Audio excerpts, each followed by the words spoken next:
They say the deepest wounds come from the people we love the most. How I wished Amara chose herself, just maybe if she had left the toxic marriage her story would have been different. Dear sister. If he makes you feel less of yourself. If your tears no longer move him. If your pain becomes normal in that house, please leave. Marriage is not a prison. Love is not supposed to hurt like this. Do not wait until you are buried in silence. Do not wait until your child cries motherless. You deserve peace. You deserve life. You deserve love. Choose yourself, before it's too late. Love is not pain. Marriage is not a prison. If the man you marry treats you with coldness, cruelty, or silence that wound you, please leave. You are not a dumping ground for someone else's trauma. You are not created to suffer in silence for someone who won't heal. Staying in a toxic marriage will not save him, but it may destroy you. Choose life. Choose peace. Choose freedom. Let's dive into this story on how it all started. Femi was a 17-year-old boy. He worked in a busy market as a shoemaker. His shop was small, just a wooden table, an old chair, and a few rusty tools. Every morning, Femi woke up early, swept his shop, and started working. He loved fixing old shoes and making them look new. He didn't have much, but he had dreams. Big dreams. One day, he hoped to save enough money to open a big shoe store. Femi had no parents.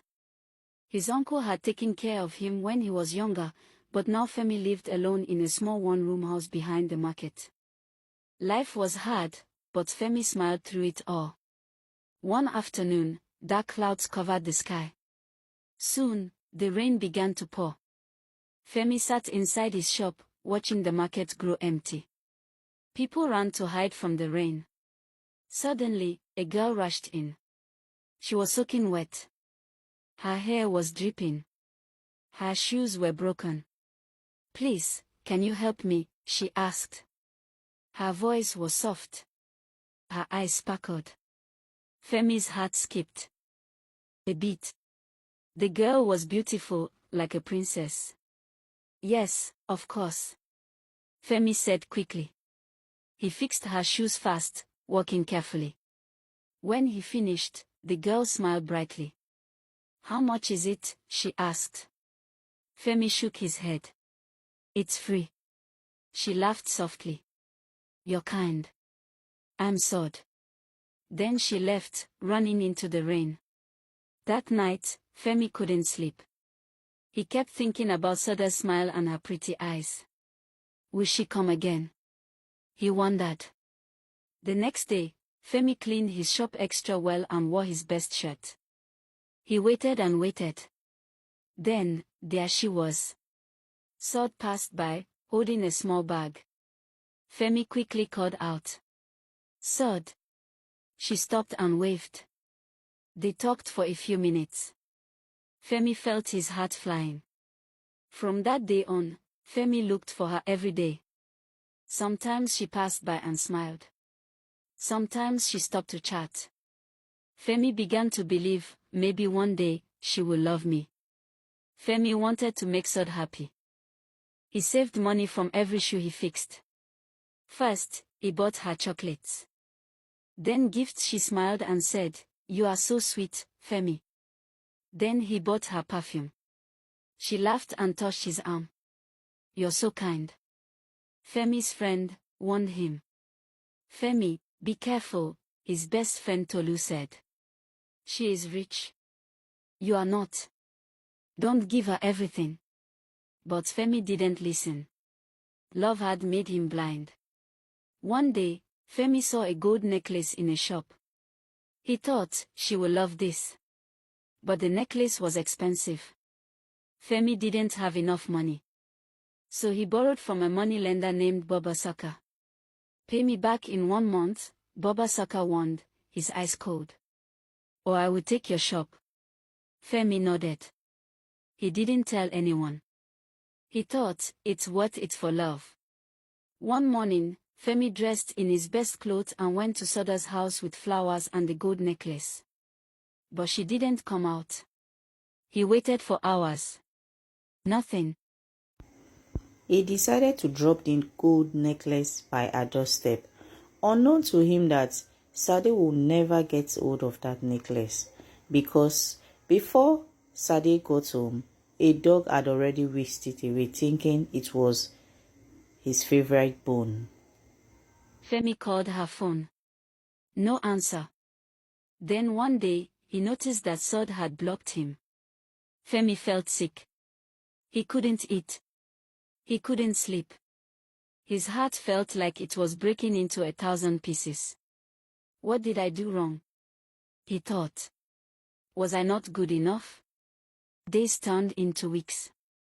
Then one afternoon, Tolu ran to Femi's shop.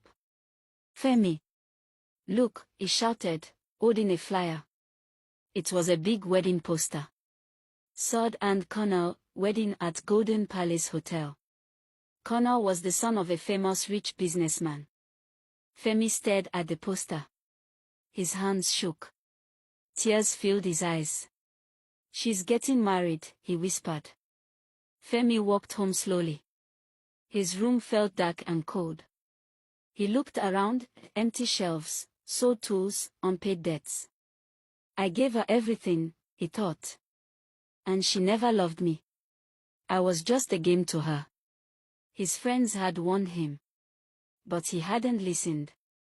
3 days after seeing the wedding poster, Femi was still locked inside his room. He hadn't eaten much.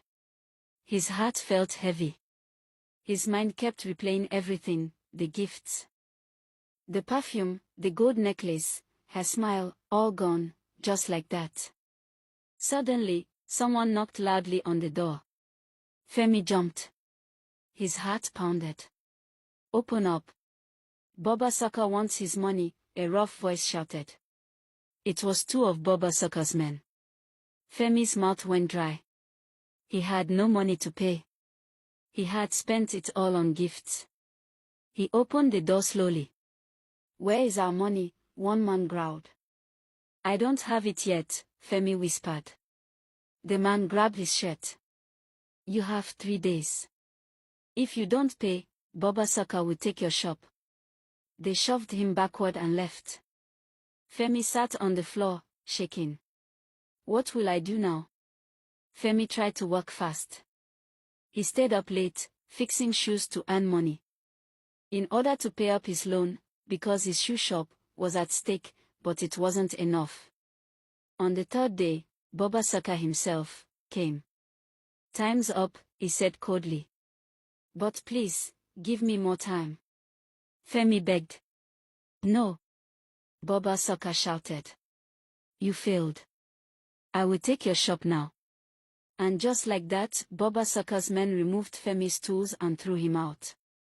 Femi stood in the market, helpless.